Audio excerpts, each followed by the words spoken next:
Hi, grade 10. So I'm back. Your emotional teacher is back. And I was assigned by teacher Ing Ong to do chapters chapters 10 and 12. Let me check because I want to be sure that that is my assignment and not repeat kind of something that he has already done. Okay, so teachers also get homework just like you guys. Okay, hold on.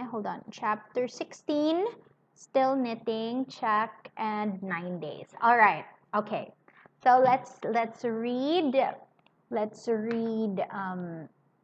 still knitting by hold on. Okay, there.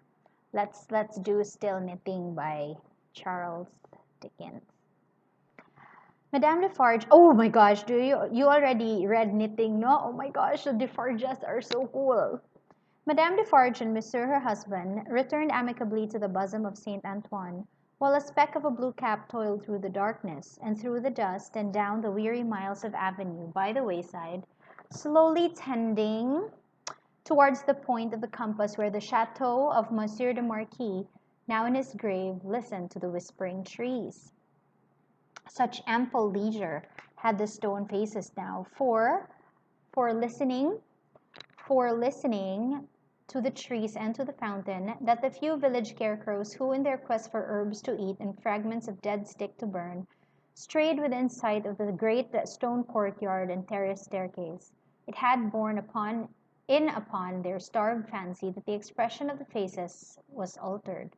A rumor just lived in the village had a faint and bare existence there, as its people had, that when the knife struck home, the faces changed, from the faces of pride to faces of anger and pain. Also that when the dangling figure was hauled up 40 feet above the fountain, they changed again and bore a cruel look of being avenged, which they would henceforth bear forever. In the stone face over the great window of the bedchamber where the murder was done, two fine dints were pointed out in the sculptured nose, which everybody recognized and which nobody had seen of old. And on the scarce occasions when two or three ragged peasants emerged from the crowd to take a hurried peep at Monsieur de Marquis petrified, a skinny finger would not have pointed to it for a minute before they all started away among the moss and leaves, like the more fortunate hares who could find a living there. Chateau and hut, stone face and dangling figure, the red stain on the floor and the pure water in the village well, thousands of acres of land, a whole province of France, all France itself, lay under the night sky concentrated into a fair hair-breadth line. So does a whole world, with all its greatnesses and littlenesses, lie in the twinkling star. And as mere human knowledge can split a ray of light and analyze the manner of its composition, so sublimer intelligences may read in the feeble shining of this earth of ours every thought and act, every vice and virtue, every responsible creature on it. The Defarges, husband and wife, came lumbering under the starlight in their public vehicle to that gate of Paris whereunto their journey naturally tended. There was the usual stoppage at the barrier guardhouse, and the usual lanterns came glancing forth for the usual examination and inquiry. Monsieur Defarge alighted, knowing one or two of the soldiery there and one of the police. The latter he was intimate with, and affectionately embraced. Hold on. Okay. When Saint Antoine had again enfolded the Defarges in his dusky wings, and they, having finally alighted near the saint's boundaries, were picking their way on foot through the black mud and offal of his streets, Madame Defarge spoke to her husband. Say then, my friend, what did Jacques of the police tell thee? Very little tonight, but all he knows. There is another spy commissioned for our quarter. There may be many more, for all that he can say, but he knows of one. Eh well, said Madame Defarge, raising her eyebrows with a cool business air, it is necessary to register him. How do they call that man? He is English. So much the better. His name? Barsad. So there is another spy, and his name is Barsad. You've met Barsad before. Borsod, said Defarge, making it French by pronunciation, but he had been so careful to get it accurately that he had spelt it with perfect correctness. Barsad, repeated Madame. Good. Christian name? John. John Barsad, repeated Madame, after murmuring it once to herself. Good. His appearance, is it known? Age about 40 years, height about 5 feet 9, black hair, complexion dark, generally rather handsome visage, dark eyes, face thin, long and sallow, nose aquiline but not straight, having a peculiar inclination towards the left cheek. Expression, therefore, sinister. Eh, my faith, it is a portrait, said Madame, laughing. He shall be registered tomorrow. You know her registry is her knitting, right? This has been revealed. They turned into the wine shop, which was closed, for it was midnight, and where Madame Defarge immediately took to her post at her desk, counted the small moneys that had been taken during her absence, examined the stock, went through the entries in her book, made other entries of her own, checked the serving man in every possible way, and finally dismissed him to bed. Then she turned out the contents of the bowl of money for the second time and began knotting them up in her handkerchief in a chain of separate knots for safe keeping through the night. All this while Defarge, with his pipe in his mouth, walked up and down, complacently admiring but never interfering, in which condition, indeed, as to the business and his domestic affairs, he walked up and down through life. The night was hot, and the shop, close shut and surrounded by so foul a neighborhood, was ill-smelling. Monsieur Defarge's olfactory sense was by no means delicate, but the stock of wine smelt much stronger than it ever tasted, and so did the stock of rum and brandy and aniseed. He whiffed the compound of scents away as he put down the smoked up pipe. "You're fatigued," said Madame, raising her glance as she knotted the money. "There are only the usual odors." "I am a little tired," her husband acknowledged. "You are a little depressed too," said Madame, whose quick eyes had never been so intent on the accounts. But they had had a ray or two for him. "Oh, the men, the men!" "But, my dear," began Defarge. "But, my dear," repeated Madame, nodding firmly. "But, my dear, you are faint of heart to-night, my dear." "Well, then," said Defarge, as if a thought were wrung out of his breast, "it is a long time." "It is a long time," repeated his wife. "And when is it not a long time? Vengeance and retribution require a long time. It is a rule." Madame Defarge, she's so scary. So she was like vengeance and retribution. So she's all about vengeance. And gosh, I do not want to be under the vengeful eye of Madame Defarge. "It does not take a long time to strike a man with lightning," said Defarge. "How long," demanded Madame, composedly, "does it take to make and store the lightning? Tell me, Char." So, dun, dun, dun, she's so grumpy good. So yeah, it's true. It doesn't take long to strike lightning, but it does require time to store lightning. Defarge raised his hand thoughtfully, as if there were something in that too. "It does not take a long time," said Madame, "for an earthquake to swallow a town. Eh, well, tell me, how long does it take to prepare the earthquake?" "A long time, I suppose. But when it is ready, it takes place, and grinds to pieces everything before it. In the meantime, it is always preparing, though it is not seen or heard. That is your consolation. Keep it." She tied a knot with flashing eyes, as if it throttled the foe. "I tell thee," said Madame, extending her right hand for emphasis, "that although it is a long time on the road, it is on the road, and coming. I tell thee it never retreats, and never stops. I tell thee it is always advancing. Look around and consider the lives of all the world that we know. Consider the faces of all the world that we know. Consider the rage and discontent to which the Jacquerie addresses itself with more and more of certainty every hour. Can such things last? Bah, I mock you." "My brave wife," returned Defarge, standing before her, with his head a little bent, and his hand clasped at his back, like a docile and attentive pupil before his catechist, "I do not question all this. But it has lasted a long time, and it is possible, you know well, my wife, it is possible that it may not come during our lives." "Very well, how then?" demanded Madame, trying another knot, as if there were another enemy strangled. "Well," said Defarge, with a half complaining and half apologetic shrug, "we shall not see the triumph." "We shall have helped it," returned Madame, with her extended hand in strong action. "Nothing that we do is done in vain, I believe with all my soul." "Then we shall see the triumph. But even if not, even if I know certainly not, show me the neck of an aristocrat and tyrant, and still I would." Then Madame, with her teeth set, tied a very terrible knot indeed. "She hates good the nobility, the bourgeoisie." Hold, cried Defarge, reddening a little as if he felt charged with cowardice. I too, my dear, will stop at nothing. Yes, but it is your weakness that you sometimes need to see your victim and your opportunity to sustain you. Sustain yourself without that. When the time comes, let loose a tiger and a devil, but wait for the time with the tiger and the devil chained, not shown, yet always ready. Madame enforced the conclusion of this piece of advice by striking her little counter with a chain of money as if she knocked its brains out, and then gathering the heavy handkerchief under her arm in a serene manner, and observing that it was time to go to bed. Next noontide saw the admirable woman in her usual place in the wine shop, knitting away assiduously. A rose lay beside her, and if she now and then glanced at the flower, it was with no infarction of her usual preoccupied air. There were a few customers, drinking or not drinking, standing or seated, sprinkled about. The day was very hot, and heaps of flies who were extending their inquisitive and adventurous perquisitions into all the glutinous little glasses near Madame fell dead at the bottom. Their disease made no impression on the other flies out promenading, who looked at them in the coolest manner as if they themselves were elephants, or something as far removed, until they met the same fate. Curious to consider how heedless flies are, perhaps they thought as much at court that sunny summer day.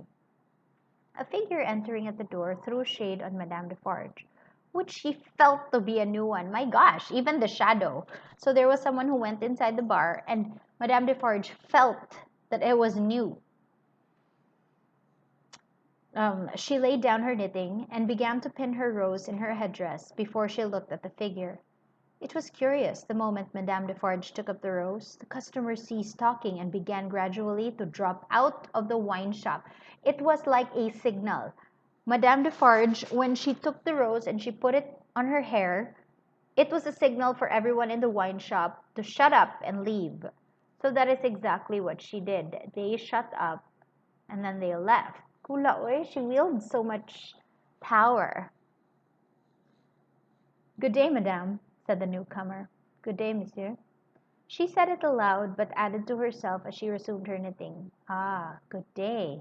Age about 40, height about 5 feet 9, black hair, generally rather handsome visage, complexion dark, eyes dark, thin, long and sallow face, aquiline nose, but not straight, having a peculiar inclination towards the left cheek, which imparts a sinister expression. Good day, one and all. So this was Barsad. This was exactly how Barsad was described, and now Barsad was in the wine shop. Have the goodness to give me a little glass of old cognac and a mouthful of cool fresh water, madame. Madame complied with a polite air. Marvelous cognac, this, madame. It was the first time it had ever been so complimented, and Madame Defarge knew enough of its antecedents to know better. She said, however, that the cognac was flattered, and took up her knitting. The visitor watched her fingers for a few moments, and took the opportunity of observing the place in general. You knit with great skill, madam. I am accustomed to it. A pretty pattern, too. You think so? Said Madame, looking at him with a smile. Decidedly. May one ask what it is for? Pastime, said Madame, still looking at him with a smile, while her fingers moved nimbly. Not for use? That depends. I may find a use for it one day. If I do, well, said Madame, drawing her breath and nodding her head with a stern kind of coquetry, I'll use it. It was remarkable, but the taste of Saint Antoine seemed to be decidedly opposed to the rose on the headdress of Madame Defarge. Two men had entered separately and had been about to order drink, when, catching sight of that novelty, they faltered, made a pretense of looking about as if for some friend who was not there, and went away. Nor of those who had been there when this visitor entered was there one left. They had all dropped off. The spy had kept his eyes open, but had been able to detect no sign. They had lounged away in a poverty-stricken, purposeless, and accidental manner, quite natural and unimpeachable. John, thought Madame, checking off her work as her fingers knitted and her eyes looked at the stranger. Stay long enough and I shall knit Barsad before you go. You have a husband, madam? I have. Children? No children. Business seems bad. Business is very bad. The people are so poor. Ah, the unfortunate, miserable poor. So oppressed too, as you say. As you say. Madame reported, correcting him and deftly knitting an extra something into his name that boded him no good. So probably called him a name or something. I don't know what Madame Defarge just did, but definitely when she knitted John Barsad's name into her whatever, she added like a bad word maybe. Pardon me, certainly it was I who said so, but you naturally think so, of course. I think, returned Madame in a high voice, I and my husband have enough to do to keep this wine shop open without thinking. All we think here is how to live. That is the subject we think of, and it gives us, from morning to night, enough to think about without embarrassing our heads concerning others. I think for others? No, no. The spy who was there to pick up any crumbs he could find or make did not allow his baffled state to express itself in his sinister face, but stood with an air of gossiping gallantry, leaning his elbow on Madame Defarge's little counter and occasionally sipping his cognac. Ah, bad business this of Gaspard's execution. Ah, the poor Gaspard! With a sigh of great compassion. So obviously Barsad is trying to find information enough to condemn the Barsads, right? Kay murag he like if they were found out to be anti anti monarchy during this time, they would be tried. So what Barsad is doing here is to kind of fish for. Did I gain weight? Hmm, I hope not. No. Okay, anyway, sorry.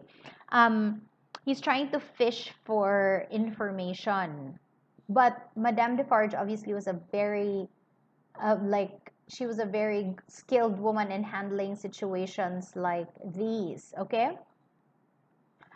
So now he brought up the subject of Gaspard. Gaspard had just been hung for the murder of the Marquis, and now he's kind of fishing for information. Kung ingon sila, if she will say something like, oh yeah, bitaw, grabe, it was so unfair, then, you would sumbong her. My faith, returned Madame, coolly and lightly, if people use knives for such purposes, they have to pay for it. He knew beforehand what the price of his luxury was. He has paid the price. Smart. I believe, said the spy, dropping his soft voice to a tone that invented confidence, and expressing an injured revolutionary susceptibility in every muscle of his wicked face. I believe there is much compassion and anger in this neighborhood touching the poor fellow. Between ourselves? Is there? Said Madame vacantly. There not? Here, my husband, said Madame Defarge.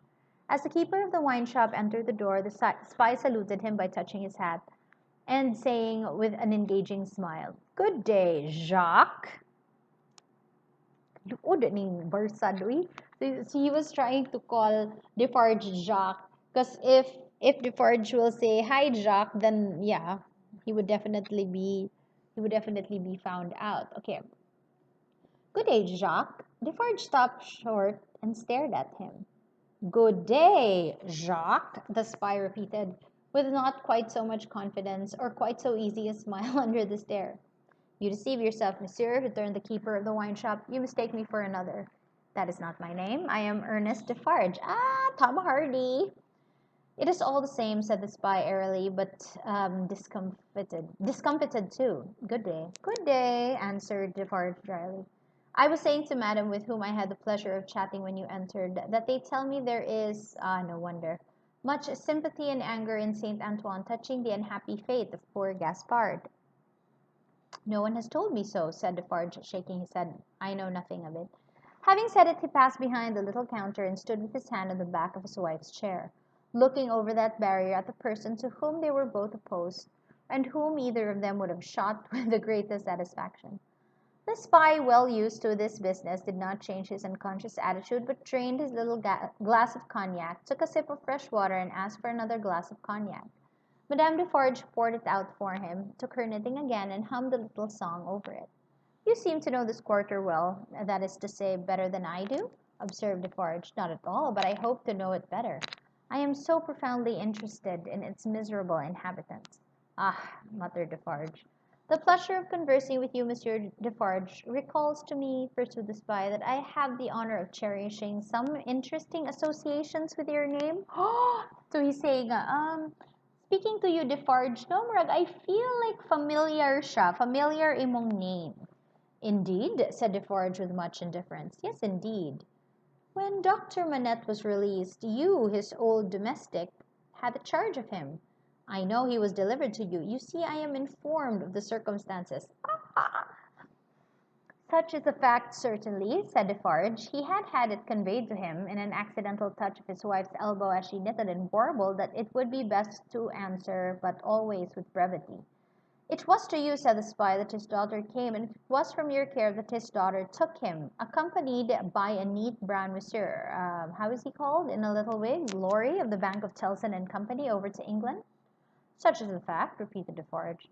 Very interesting remembrances, said the spy. I have known Dr. Manette and his daughter in England. Yes, said Defarge. You don't hear much about them now, said the spy. No, said Defarge.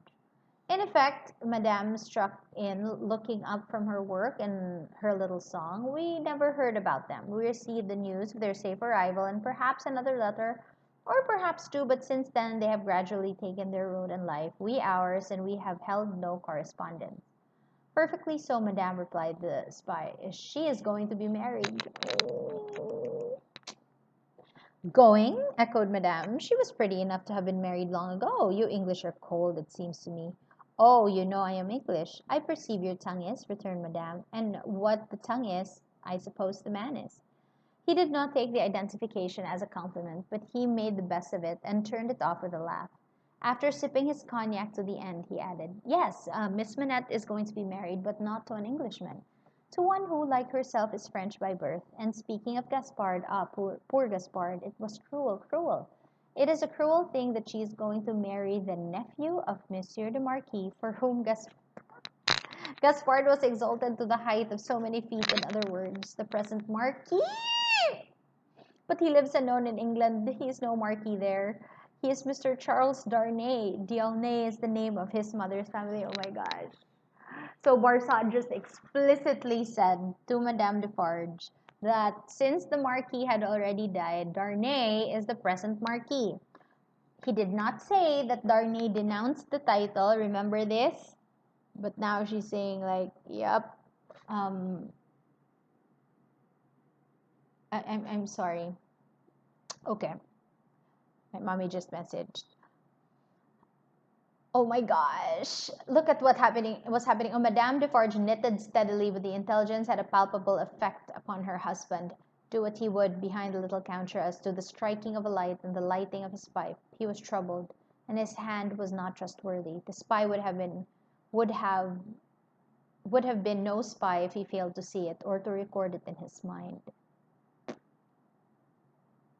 Having made at least this one hit, whatever it might prove to be worth, and no customers coming in to help him to any other, Mr. Barsad paid for what he had drunk and took his leave, taking occasion to say in a genteel manner before he departed that he looked forward to the pleasure of seeing Monsieur and Madame Defarge again.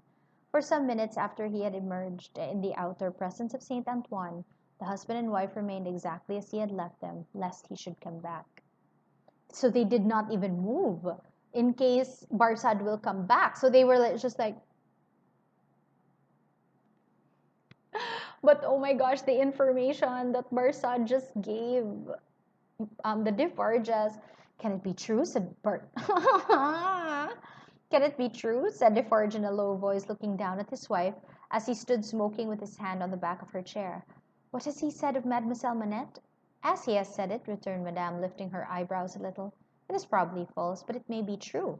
If it is, Defarge began and stopped. If it is, repeated the wife, and if it does come, while we live to see it triumph, I hope for her sake, Destiny will keep her husband out of France. So here you see that this is why Madame Defarge considers her husband to have a bit of a weakness, because Ernest Defarge really sympathizes with the victim or something like that ba nga murag.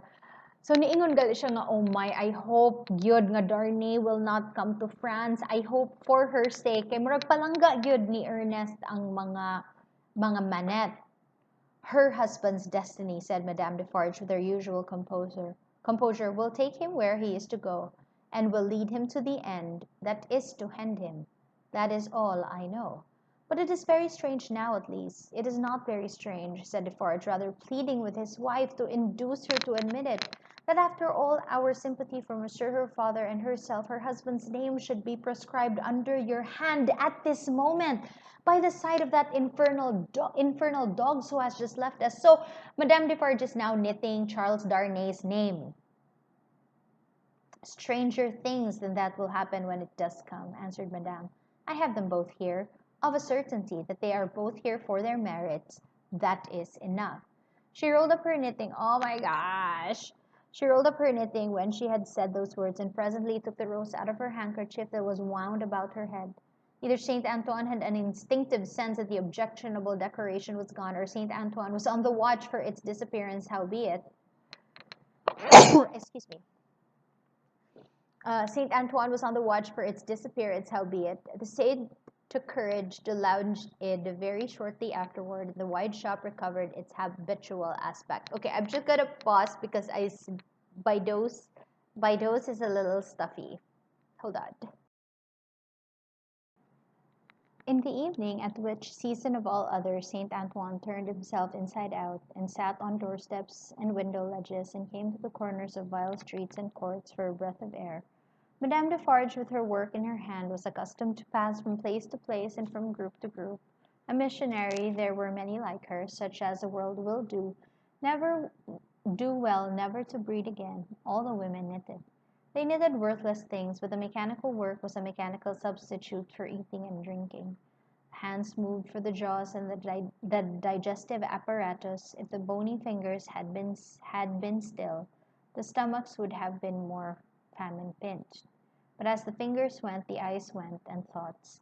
And as Madame Defarge moved on from group to group, all three went quicker and fiercer among every little knot of women that she had spoken with and left behind. Her husband smoked out the door, looking after her with admiration. A great woman, he said, a strong woman, a grand woman, a frightfully grand woman. Darkness closed around, and then came the ringing of church bells and the distant beating of the military drums at the palace courtyard, as the women sat knitting. Darkness encompassed them. Another darkness was closing in as surely when the church bells, then ringing pleasantly with many an airy steeple over France, should be melted into thundering cannon, when the military drum should be beating to drown a wretched voice. That night, all potent as the voice of power and plenty, freedom and life, so much was closing in about the women who sat knitting, but their very selves were closing in around the structure yet unbuilt, where they were to sit knitting, counting dropping hens.